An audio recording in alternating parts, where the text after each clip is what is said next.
Assalamualaikum warahmatullahi wabarakatuh. Waalaikumsalam warahmatullahi wabarakatuh. Bagaimana kabarnya Bapak Ibu? Perkenalkan, nama saya Dewi Citrawati, Prodi S1 Ilmu Keperawatan, mahasiswi Universitas Muhammadiyah Semarang. Sebelum saya memulai, apakah Bapak Ibu sudah memiliki anak yang remaja? Sudah. Ya. Bagi yang belum, ini akan menjadi bekal Bapak Ibu kelak saat anaknya sudah remaja. Hari ini saya akan memberikan pendidikan promosi kesehatan tentang HIV atau AIDS.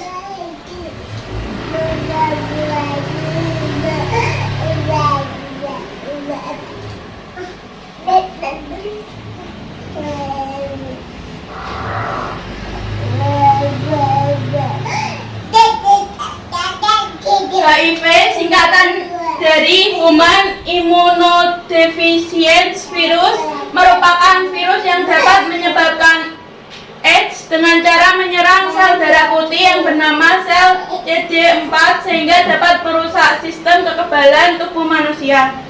AIDS singkatan dari Acquired Immunodeficiency Syndrome atau kumpulan berbagai gejala penyakit akibat turunnya kekebalan tubuh individu akibat HIV. Orang yang baru terpapar HIV belum tentu menderita AIDS, hanya saja lama-kelamaan sistem kekebalan tubuhnya semakin lama semakin lemah, sehingga semua penyakit dapat masuk ke dalam tubuh. Pada tahapan itulah penderita disebut sudah terkena AIDS.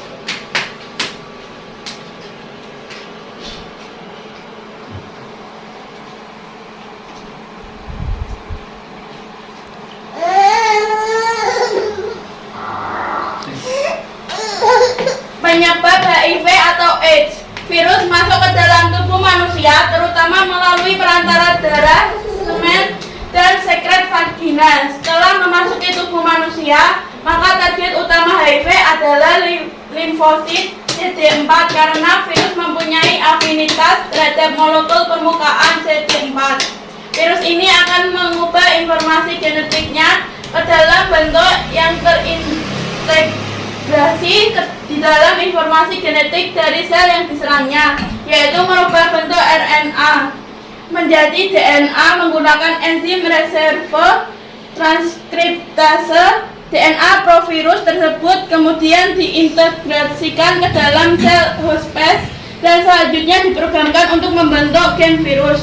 Setiap kali sel yang dimasuki retrovirus membelah diri, informasi genetik virus juga ikut diturunkan. Cepat lamanya waktu seseorang yang terinfeksi HIV mengembangkan AIDS dapat bervariasi antar individu, dibiarkan tanpa pengobatan. Mayoritas orang yang terinfeksi HIV akan mengembangkan tanda-tanda penyakit terkait HIV dalam 5-10 tahun, meskipun ini bisa lebih pendek. Waktu antara mendapatkan HIV dan diagnosis AIDS biasanya antara 10-15 tahun, tetapi terkadang lebih lama.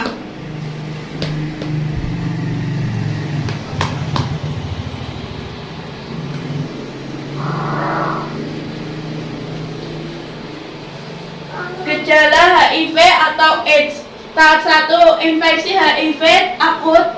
Tahap pertama HIV terjadi pada beberapa bulan pertama setelah seseorang terinfeksi HIV. Ciri-cirinya: 1. Demam hingga menggigil, 2. Muncul ruam di kulit, 3. Muntah, 4. Nyeri pada sendi dan otot, 5. Sakit kepala. Tahap 2, infeksi HIV kronis. Masa laten. Infeksi tahap laten bisa berlangsung sampai beberapa tahun atau dekade. Ciri-cirinya: berat badan menurun, berkeringat di malam hari, batuk, diare, herpes zoster, pembekakan, kelenjar getah bening.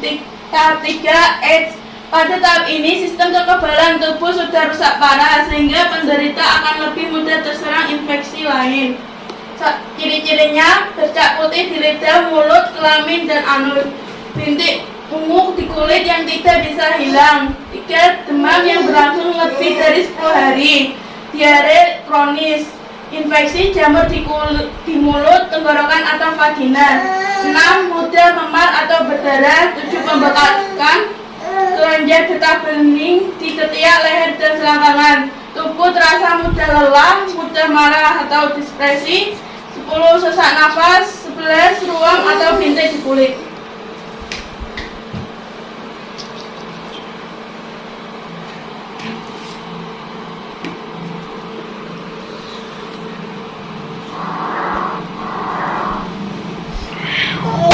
Penularan HIV atau AIDS. Yang pertama, melalui hubungan seks. Kedua, sering membuat tato atau melakukan tindik dengan alat yang tidak steril. Yang ketiga, suntikan narkoba. Yang keempat, menggunakan jarum suntik yang sama. Yang kelima, mendapatkan transfusi darah dari penderita HIV. Yang keenam, ibu hamil kepada anak yang dikandungnya.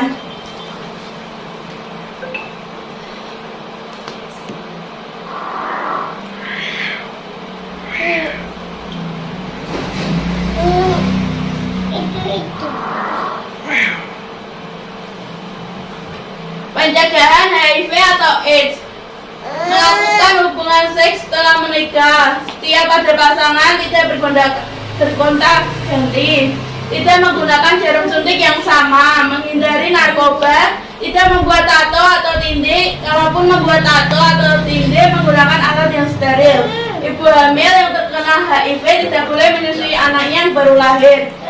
Melakukan transfusi darah jika benar-benar karena kondisi kesehatan, dan pastikan darah yang akan ditransfusi sehat dan mendapatkan uji HIV atau AIDS.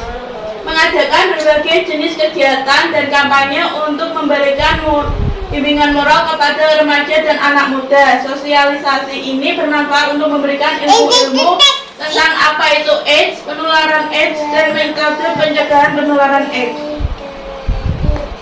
Sekian dari saya dalam memberikan pendidikan promosi kesehatan.